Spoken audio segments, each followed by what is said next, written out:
नमस्कार, मैं नवीन जायसवाल 4 PM राजस्थान में आपका स्वागत है। राजस्थान के अंदर वोटिंग खत्म हो चुकी है, लेकिन मतदान के आंकड़े करीब 20 घंटे बाद तक अपडेट हो रहे हैं और जो आंकड़े अभी तक हैं, वो यही बता रहे हैं कि पिछली बार के मुकाबले वोटिंग प्रतिशत कुछ ज़्यादा नहीं है। पिछली बार 74.06% वोटिंग हुई थी और अभी जो आंकड़ा आ रहा है वो 74.13% का आंकड़ा आ रहा है। यानी मामूली सा अंतर है, मामूली सी बढ़त है, कोई ज़्यादा बढ़त नहीं है। उसी को लेकर प्रेक्षक, राजनीतिक दल और जानकार जो हैं वो हैरान है कि इस वोटिंग प्रतिशत का क्या मतलब निकाला जाए, इससे क्या समझ में आता है, लोगों का क्या मिजाज रहा है, क्या मूड रहा है, किस आधार पर उन्होंने वोटिंग की है। क्योंकि आमतौर पर यह माना जाता है कि जब कोई एक लहर चल रही होती है, कोई एक मुद्दे के आधार पर वोटिंग हुई होती है, तो बड़ी संख्या में लोग घर से निकलकर वोटिंग पोलिंग बूथ तक पहुंचते हैं और वोट डालते हैं, अपनी राय जाहिर करते हैं। तो चूंकि इस बार बहुत ज़्यादा अंतर नहीं है पिछली बार के मुकाबले 2018 के पोलिंग परसेंटेज से, तो जानकार भी ये कहने की स्थिति में नहीं है कि किस आधार पर वोटिंग हुई है। हालांकि पॉलिटिकल पार्टी अपने अपने हिसाब से दावा करती रहेंगी।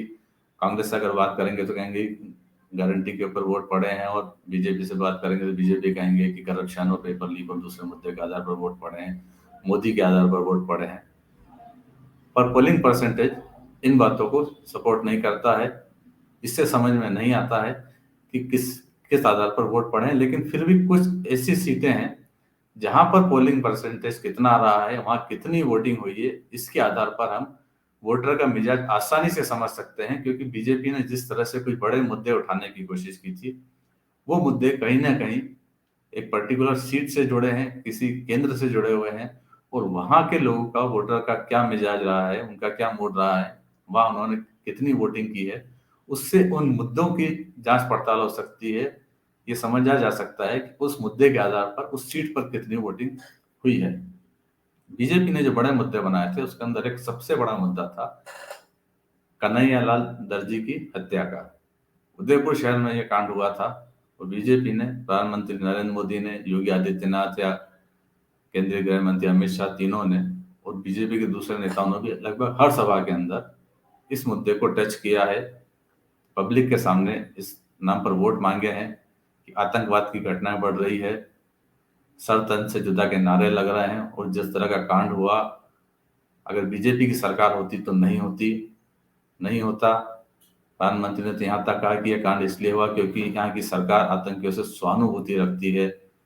योगी आदित्यनाथ ने यह कहा था कि ऐसा कांड अगर यूपी में हो गया होता तो क्या अंजाम होता, हम बता देते। तो कन्हैयालाल टेलर का हत्याकांड जो है बीजेपी का शायद सबसे बड़ा मुद्दा रहा है, आतंकवाद का मुद्दा रहा है। तो पूरे प्रदेश में क्या असर हुआ ये तो हम नहीं समझ सकते हैं किसी भी आधार पर, लेकिन उदयपुर शहर के अंदर जहां ये कांड हुआ था, वहां के लोग शायद सबसे ज्यादा इससे संवेदना जुड़ी होंगी, और वहां पर क्या वोटिंग रही है उससे हम इसे समझने की कोशिश करते हैं। उदयपुर शहर की जो वोटिंग है उसके आंकड़े आपके सामने हैं, और ये बता रहे हैं कि उदयपुर शहर के अंदर 66.76% वोटिंग हुई है। और पूरे जिले के अंदर 8 सीटें हैं और 8 सीटों के अंदर ये वोटिंग सबसे कम है। यानी अगर इसे आधार माना जाए तो उदयपुर शहर का जो वोटर है वो शायद इस मुद्दे से इतना प्रभावित था नहीं था, और इसीलिए शायद इतनी बड़ी संख्या में लोग वहां वोट देने नहीं निकले। जबकि आसपास की सभी सीटों पर वोटरों ने अच्छी खासी तादाद में वोट किया है। उदयपुर ग्रामीण की सीटें बगल में, वहां पर 74% मतदान हुआ है, करीब 8% ज्यादा हुआ है उदयपुर शहर से। आप कीजिए, करीब 7.25% ज्यादा हुआ है। और दूसरी सीटें हैं, गोगुंदा है या झाड़ोल है, खेरवाड़ा है, मावली है, सभी जगह उदयपुर शहर से ज्यादा वोटिंग हुई है। तो यदि जिले में ये प्रदेश की बात हम छोड़ें, अगर जिले में भी मुद्दा बनता तो जिले में सबसे कम वोटिंग उदयपुर के अंदर हुई है। अब इसकी तुलना हम इस बात से भी ट्रेंड को चेक कर लेते हैं कि कहीं ऐसा तो नहीं कि उदयपुर में हर बार वोटिंग कम होती रही है, पिछली बार भी वोटिंग कम हुई हो। तो उदयपुर शहर में पिछली बार जो वोटिंग हुई थी वो करीब 67.06% थी। यानी पिछली बार की वोटिंग इस बार की वोटिंग से करीब आधा प्रतिशत ज्यादा थी। और इस बार जब इतना बड़ा मुद्दा सामने था, उसके बाद भी वोटिंग पिछली बार के मुकाबले कम हुई है। दूसरी बात हम करते हैं कि पूरे जिले के अंदर वोटिंग प्रतिशत क्या रहा है। तो पूरे जिले में इस बार वोटिंग प्रतिशत 73.32% है, जबकि पिछली बार 73.91% था। यानी उदयपुर जिले के अंदर पिछली बार के मुकाबले वोटिंग कम हुई है, और उदयपुर शहर के अंदर वोटिंग पिछली बार के मुकाबले कम हुई है, और उदयपुर शहर की में वोटिंग इस बार की बाकी सभी सीटों के मुकाबले कम हुई है। यानी तीनों पोलिंग परसेंटेज के जो आंकड़े हैं उससे ये यही समझ में आता है कि शायद उदयपुर शहर के लोगों में या जिले के लोगों में भी इतना बड़ा मुद्दा कन्हैयालाल हत्याकांड नहीं रहा है। अब बात एक दूसरे बड़े मुद्दे की कर लेते हैं। शांति धारीवाल जो मंत्री हैं, उनका बयान बड़ा चर्चित रहा था कि मर्दों का प्रदेश है। बलात्कार की घटनाओं पर उन्होंने विधानसभा के अंदर कहा था, और प्रधानमंत्री नरेंद्र मोदी ने उसे लगभग हर सभा के अंदर मुद्दा बनाया है। महिलाओं से उस पर सवाल पूछे हैं कि क्या ऐसे व्यक्ति को नेता रहना चाहिए, ऐसी स्थिति में कांग्रेस को जीतना चाहिए। महिलाओं के प्रति अपराध को लेकर उन्होंने एक बड़ा मुद्दा बनाने की कोशिश की। हर सभा के अंदर उन्होंने भाषण दिए। भाजपा के दूसरे नेताओं ने भी इसे एक बड़ा मुद्दा बनाया कि शांति धारीवाल का अगर ऐसा बयान है तो कांग्रेस नेताओं को कहीं भी नहीं जीतना चाहिए, उनकी जमानत जब्त होनी चाहिए, और कोने कोने से कांग्रेस की सफाई होनी चाहिए। तो जिस मुद्दे को बीजेपी पूरे प्रदेश में जिस आधार पर वोट मांग रही थी, कम से कम वो मुद्दा शांति धारीवाल की सीट पर जरूर चलना चाहिए था। यह अनुमान लगाया जा सकता है कोटा उत्तर सीट से, जहां से शांति धारीवाल चुनाव लड़ रहे हैं, वहां पर क्या मतदान की स्थिति रही है, वो जानकारी लेकर हम समझने की कोशिश करते हैं।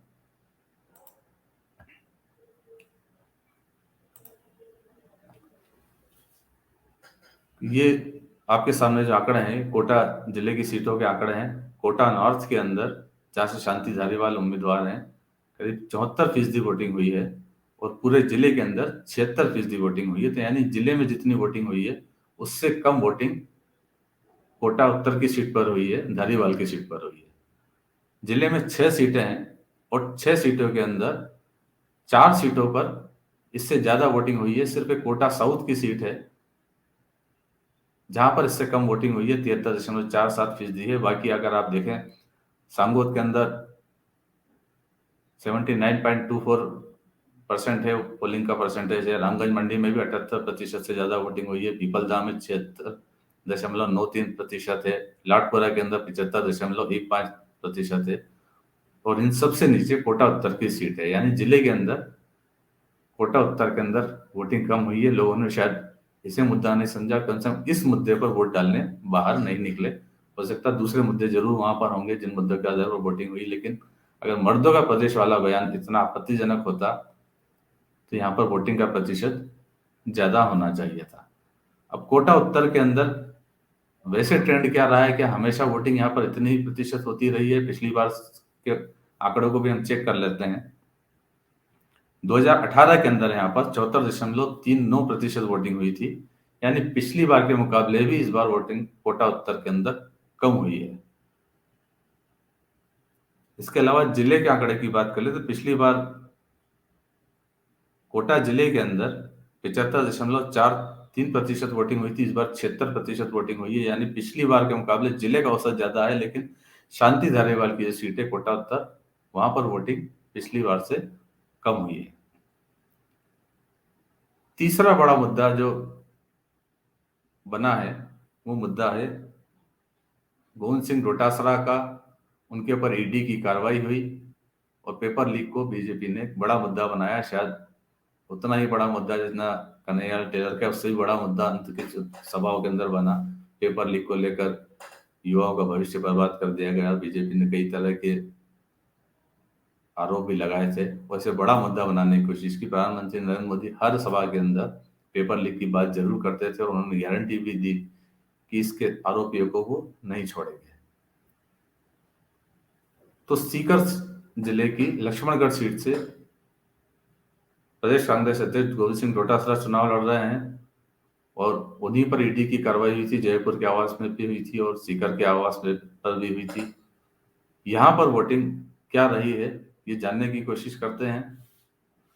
लक्ष्मणगढ़ के अंदर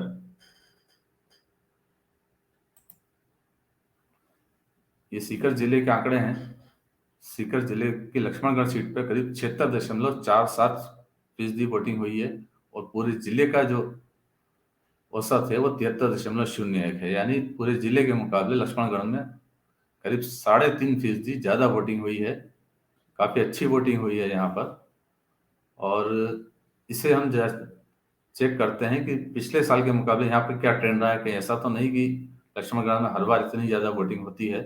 तो 2000 के आंकड़े हैं मेरे पास, और 2000 के आंकड़े बता रहे हैं कि पिछली बार इस सीट पर 74.39% वोटिंग हुई थी। तो यानी पिछली बार के मुकाबले भी करीब 2% वोटिंग ज्यादा हुई है लक्ष्मणगढ़ सीट पर। और जिले में पिछली बार, अगर जिले की बात करें तो जिले के अंदर इस बार वोटिंग हुई है 73.01% है, और पिछली बार 73.45% वोटिंग थे। यानी पिछली बार के मुकाबले जिले में वोटिंग परसेंटेज कम है, लेकिन लक्ष्मणगढ़ की सीट पर पोलिंग परसेंटेज ज्यादा है। इसका मतलब कहीं ना कहीं मुद्दा पेपर लीक और ईडी की कार्रवाई यहाँ पर मुद्दा हो सकती है, जिसके कारण से लोग बड़ी संख्या में वोट डालने निकले।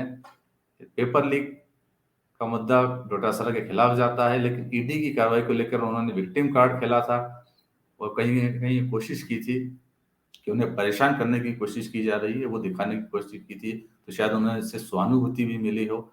अब दोनों में से क्या रहा, किस आधार पर लोग ज्यादा वोट डालने निकले, ये रिजल्ट से ही तय हो पाएगा।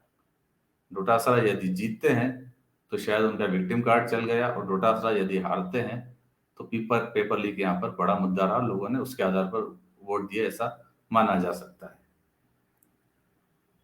इन तीन मुद्दों की बात करते हैं ध्रुवीकरण की। और इसके लिए हम जयपुर की सीटों की बात करते हैं। जयपुर में प्रधानमंत्री नरेंद्र मोदी ने रोड शो किया था। इन्हीं तीन सीटों पर हवा महल, आदर्श नगर और किशनपोल, ये तीन सीटें हैं जहां पर मुस्लिम वोटर बड़ी संख्या के अंदर हैं।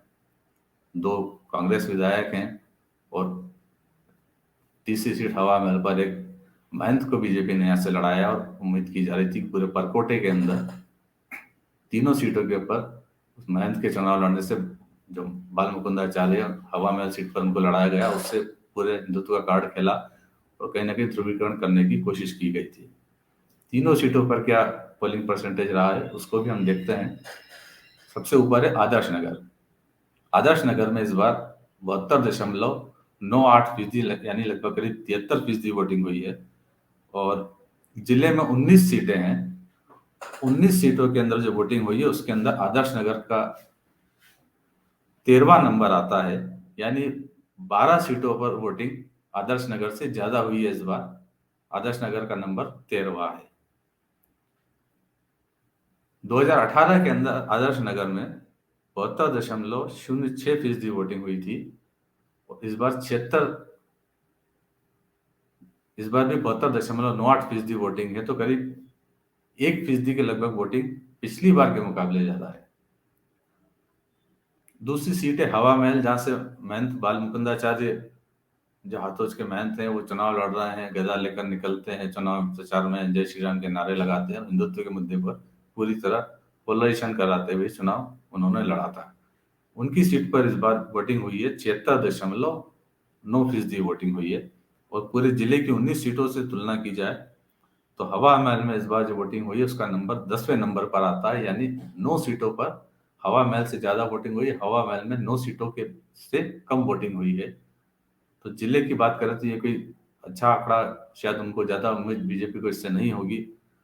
और 2018 की हम बात करें तो 2018 के अंदर इस सीट पर 72.92% वोटिंग हुई थी, और इस बार 76 हुई। तो पिछली बार के मुकाबले जरूर करीब 4% ज्यादा वोटिंग हवा महल पे हुई है। और तीसरी सीट है किशनपोल की, जहां से कांग्रेस के मुस्लिम विधायक अमीन कागजी मैदान में है। और यहाँ पर किशनपोल के अंदर 76.87% वोटिंग हुई है। और ये वोटिंग 6वें नंबर पर है।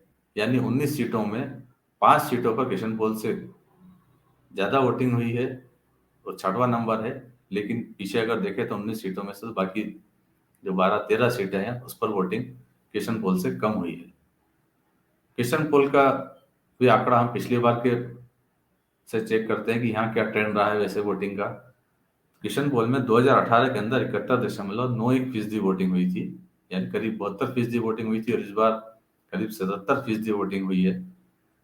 करीब 5% वोटिंग किशनपोल के अंदर ज्यादा हुई है।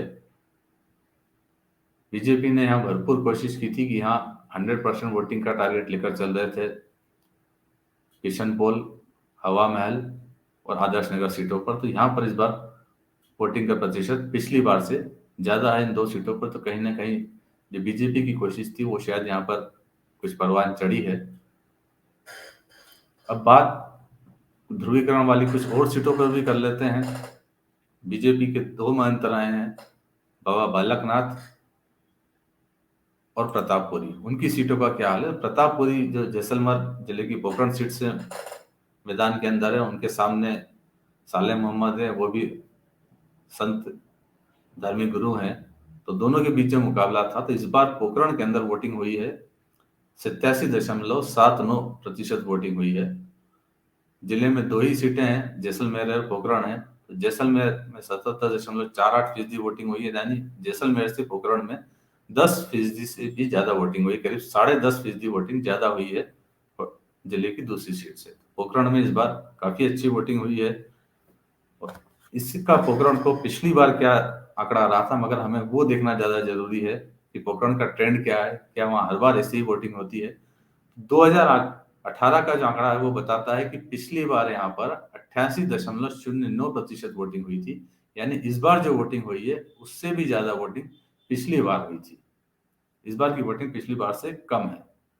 और पूरे जिले की बात करें तो पूरे जिले के अंदर इस बार वोटिंग हुई है 82.32% वोटिंग हुई है, और पिछली बार 85.39% वोटिंग थी। यानी जैसलमेर का आंकड़ा यह बताता है, पोखरण का आंकड़ा यह बताता है कि जिले में भी पिछली बार से वोटिंग कम हुई है, और पोखरण में भी वोटिंग पिछली बार से कम हुई है।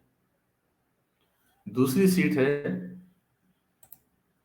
तिजारा की, जो ध्रुवीकरण के मामले में कहा जा सकता है कि प्रदेश की शायद सबसे हॉट सीट कही जा सकती है। तिजारा के अंदर इस बार 85.15% वोटिंग हुई है, और जिले में अलवर जिले के अंदर करीब 11 सीटें हैं, और जिले का जो आंकड़ा है, पूरे जिले का आंकड़ा है 74.41%। उससे तिजारा का आंकड़ा करीब 10% के लगभग ज्यादा वोटिंग तिजारा के अंदर हुई है जिले की औसत से। 11 सीटों के अंदर सबसे ज्यादा वोटिंग इस बार जो हुई है वो तिजारा में हुई है। और 2018 के आंकड़े से तुलना करें तो तिजारा में 2018 में 82.08% वोटिंग हुई थी। उससे भी ये वोटिंग करीब 3% ज्यादा है पिछली बार के मुकाबले। और पूरे जिले में कितने प्रतिशत मतदान होता रहा है वो आंकड़ा भी हम देख लेते हैं। तो 2018 के अंदर 75.16% वोट मतदाताओं ने वोट डाले थे, और इस बार 74.41% मतदाताओं ने वोट डाले, यानी जिले के अंदर पिछली बार के मुकाबले 1% के लगभग वोटिंग कम हुई है।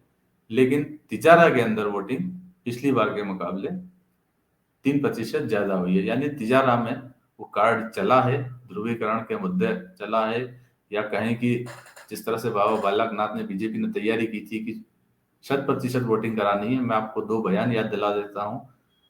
पहला बयान था बाबा बालकनाथ का, जो एक वीडियो हमने देखा था, जिसके अंदर उन्होंने कहा था कि अगर 100 वोट है तो 110 वोट डालने चाहिए, और 1400 वोट है 1440 वोट डालने चाहिए।